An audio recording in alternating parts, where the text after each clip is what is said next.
Welcome to Humble Hang, a new series where Ritesh Patel helps us make sense of the world, the technologies, breakthroughs, and crazy ideas that are reshaping the world today. Today, we're talking about wearables.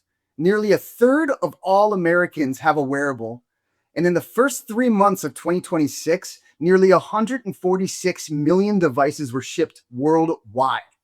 But it's not just about the number of watches or rings or patches or hearables that are on the world. It's what these platforms represent. They are data collecting machines. They're moving into clinical trials, and they're also changing the way doctors treat us. But there's a small catch. While these devices are really good at tracking us, they don't do a whole lot after that. So today on Humble Hang, we'll sit down with Ritesh and try to make sense of all of this and ask him, where is this industry headed? And we'll find out if wearables can go from a tracking device to something that actually treats us. Welcome to Humble Hang.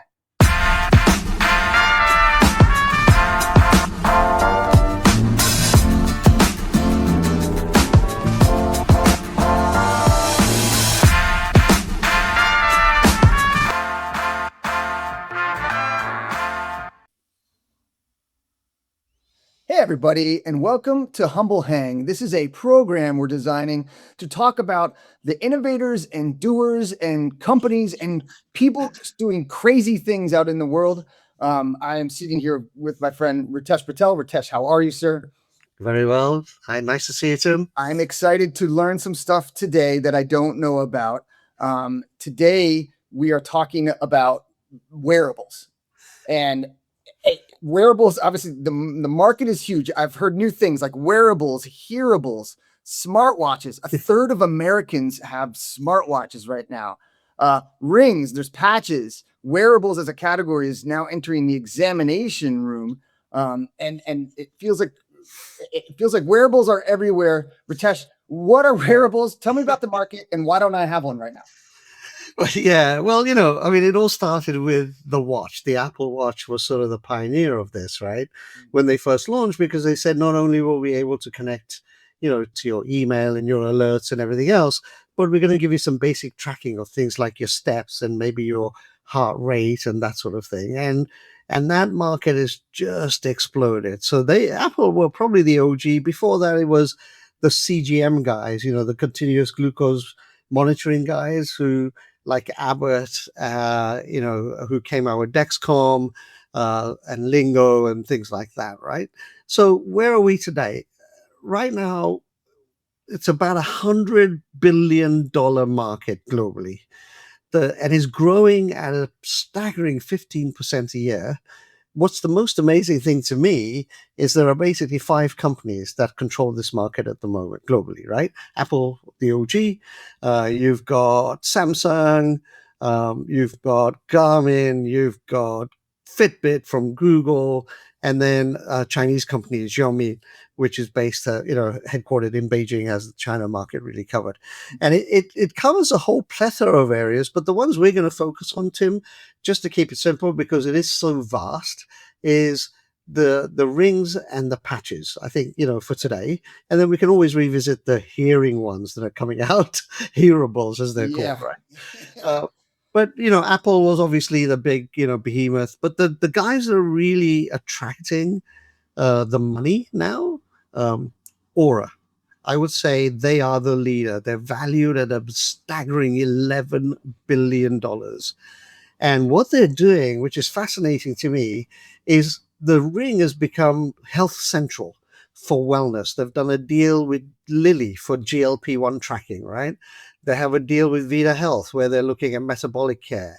They've got a deal with Essence Healthcare. They're doing a deal where Team USA is using it for the LA 28 Olympics, right? Where they're the official wearable. What they're going to do is they've connected with Clue and Flow, which gives them the capability of getting all that data. So they're turning this Ring into a platform for collection of all manner of data that tells you all about your body. Can I ask probably the behemoth. Yeah. Sorry for interrupting. But my question is so Aura is obviously attracting a ton of money. Who are the people that are investing in Aura? Like, where is the money coming from? What's the flow of water look like? So Aura, I think most of the money came from VCs. Yeah. Um, I think the bulk of it is coming from Silicon Valley, but there are others in the market. Uh, the Qatar Investment Authority is doing a bit into this area, but also some of the pharma companies like Abbott and also the health systems like Mayo are investing in this.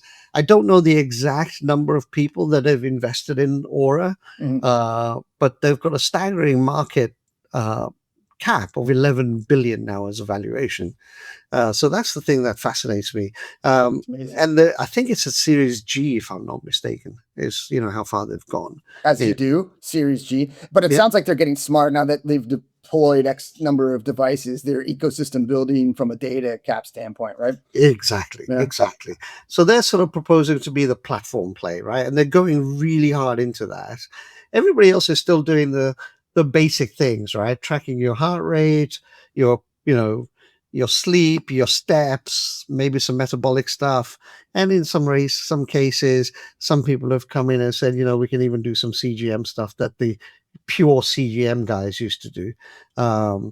But I think the next player is a band as opposed to a ring, Yeah. which is Whoop. Whoop just closed, I think, $500 million in their Series G, which gives them again around a 10 or $11 billion valuation. So they're right up there with these guys, and they again had Qatar, Mayo, Abbas all investing in this cap table that they How have. does Whoop differentiate itself against Aura as a brand and So company? rather than a ring, it's a patch. It's not a watch, but it looks like a watch, and it's got, like the old Fitbit used to have, but it's got a band. And as you can see in the pictures behind us here, it's got that band with that big, huge sort of thing in the middle. That's your sensor Yeah. with everything underneath, right? It sits on top of your skin, doing the same thing. Um, Other players in the market are Fitbit, and then you got Samsung, and then Garmin, right? Sure. Those are the main players. All of them tracking GPS, your steps, where you get, your stress levels in some cases, your blood pressure, your blood glucose, um, your heart rates and your heartbeats and that sort of thing, right? Are there So, what kind of newcomers have you seen or spoken to out in the market, and what are they doing differently from a competitive advantage standpoint? And so are they truly differentiating? yeah, most everybody's using the same sort of technology with degrees, right? Some will track a lot, some will track a little. Um, you've got the new ones, I would say, Ultra Human, based out of Singapore. They've got a ring similar to Aura, sorry, out of Bangalore. So, Indian company getting into the marketplace. So, that's the ring that they have. It's called the Ring Pro. It's from Ultra Human. They just raised $100 million in new money across from Nexus Ventures, I think, and Alpha Wave. You've got Rincon, smaller company, and then you've got Movano with their EV, smaller player as well. But really, EV is focused on women's health, right? So really focused on all the things related to women's health. A little different, but tracking similar stuff. So those are some of the new players that are coming into the marketplace. Before it's amazing to even suggest that there are new players coming into market with the amount of large cap, enterprise orgs that are out there. Not the least of which is Apple, right? Exactly. What do you think? Like, where are we going with wearables? And I want to talk about clinical grade stuff in a Yeah. second, but like, where does this all go? Like in a mature state, sure, everybody's got some version of a wearable. I will eventually buy something, but like, how does this all? Now you have disparate platforms of humans using different things. Like, where's this head? Well, I've always maintained Apple is one of those that you watch because they do things long term. They don't do things for now. They build something. I remember when Health Kit, Care Kit, and Research Kit came out back in 2015, right? Mhm. And that was the pipes that they needed to start collecting data from their different devices. So never count Apple out. That watch may be the thing that is the platform similar to Aura, which is why I think Aura is really getting into that platform arena, right? The others have done point solutions. So, Garmin, Fitbit, um, you've got then the newcomers who are looking at it from a ring perspective, but then segmenting, right? Like Evie with the women's health thing. Mhm. And then I would say where it's going is the patches. was the domain mainly of CGM, right? Where I now was able to track my glucose continuously by putting a patch on my arm as opposed to pricking myself and getting a blood drop, right? So Abbott's and Abbott were like the kings of it, but there are new players like Levels like the one we're showing at the moment. They've come into the marketplace. They've raised a gob of money. They, I think, raised about $70 million to expand their base. Signos, you've got January AI, new entrants coming in saying we can do it a little better. The patch is a little smaller, maybe aesthetically is much better. It tracks more than just CGM, whereby the Abbott thing was all just pure CGM. So that's where some of the other market is going. So you've got, I think, Apple will continue, as will Samsung on the watch side. You've got Fitbit, and you've got the Rings Aura, and I say Ultra Human, and then you've got the patches with Levels, Dexcom, January AI, etc. And then you get into the new guys that are coming in that are clinical grade, right? Yeah. Tell me about that. Tell me about the clinical grade entrance and how science is playing a part, not just monitoring, but what the healthcare system, so to speak, thinks about. Yeah. So, there is a need now that the technology is getting better and better and smaller. The clinicians and the researchers and the scientists are saying, well, that's all well and good for the consumer guys, right? You can go buy that thing off Amazon or directly on a website, a couple of $100. You can wear your ring and it's going to track some stuff. Clinically valid? Not so sure. Will I as a scientist, do I trust that data? Not so sure. I want a little bit more. I want something to be scientifically credible. And so you've got this whole new area of clinical grade wearables coming into the market. People have been trying to do this for clinical trial research, for example, right? Watches that are real clinical grade that can track something for you from a clinical trial that can be scientifically used and validated as data for drug development, right? So there are Empatica is one of those companies based out of Italy, funded by Sanofi Ventures, actually, that has a watch that does that, right?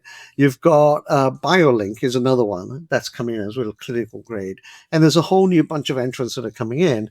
Hilo, BioIntellisense, BioBeat, Vital Connect. They're all saying, look, if you're a clinician, that consumer grade stuff is great for your patient, but we have scientifically based data sets that we're capturing. BioLink, for example, doesn't just touch the skin like all the other ones do. They actually penetrate the skin itself with little sensors. It doesn't hurt, but those are under the skin. Now, scientifically, that's much better than having it on your skin with some sweat glands or whatever, right? Sure. That's what I mean by clinical grade, and that's where the market seems to be heading at the moment. And I'm sure there's quite a premium for clinical grade equipment compared to Exactly. price pointing in the consumer market. Exactly. And you can't buy it. Like the Empatica watch, it can only be bought by clinicians, clinical trial organizations, people like that, right? Yeah. Pharma companies. Pharma buys it a lot because it has got clinical grade data set collection capabilities. So we have a ton of data. We have an astronomical amount of hardware being sold. We have data ecosystems being built, both large and small, but very precise, and obviously will only get better over time. Can I ask a silly question? Do any of these things treat you or do anything other than collect data? Collection is great. I'm a big fan of data, so I would prove some stuff. But do they do anything? Not really. I mean, all of it is all personal, right? So I have the Ultra Human Ring, right? And that captures everything. But I also have the watch, and the watch does my steps and my stress level and everything else. This is a nothing watch out of the UK, right? Android. So what it does, it gives me the data for me to then, if the onus is on me to take charge of my health and do something about it based on that data set. So as Denise put it at our humble hang at South by Southwest, I know I don't sleep well. I don't need the ring to tell me I don't sleep. Yeah. Right? So I think there is an opportunity for a new level of wearable that can actually not only track but also do something about it, right? And one of the ones I've seen and we've been helping is Evolve 28, right? They have a thing that you wear around your neck. It tracks how you're doing, but the neuromagnetic pulses actually do something to help you sleep, right? So not only is it telling you you're sleep deprived, but it's helping you fix that problem. And I think more and more of these new kinds of companies or scientists and researchers are looking at it saying, all this data is great, but we're still reliant on me, the human, to do something about it. Why don't we build something that actually does it? And this is the first one that I've seen, Tim, that actually does that, right? Does the tracking, the monitoring, and then the helping as well at the same time. And I think Aura and Apple are trying to build that kind of thing, but rather than their units themselves doing it, they're building partnerships with things that will help you do that, right? So platform is where it's going, and you'll either have a core that collects the data and things that will then help you do something about it, or like the Evolve 28, an all-in-one, which is it tracks, collects, and then does something about it. It feels a little bit like an analog to, that's a terrible word in this space, but an analog to like the Apple iPhone when it first came out. They controlled the closed ecosystem, and they very quickly realized like, whoa, we have to open up this platform to other people. And it sounds like Aura and other wearables have built to some degree considerable ecosystems, and now are inviting new technologists and new innovators in and say, hey, partner with us in these ways. Is that that's exactly a different way of kind of saying what you already just said, but that's where the industry heads, huh? Exactly right. That's where it's heading. So you'll either have companies that are, creating these all-in-ones which help you track and do something, or you'll have the platform players. And as I said, never count Apple out. Apple are in this for the next 10 years, not the next 1 year or 2 year. The Fitbits have come and gone, the watches have come and gone. So the Aura is, I think, and the Whoop guys and some of the new players are saying, let's build the platform of health and wellness and longevity. And then we'll partner with people who can help you de-stress with some sort of hearing thing, for example, or an app that you can use, that sort of stuff, right? That's amazing.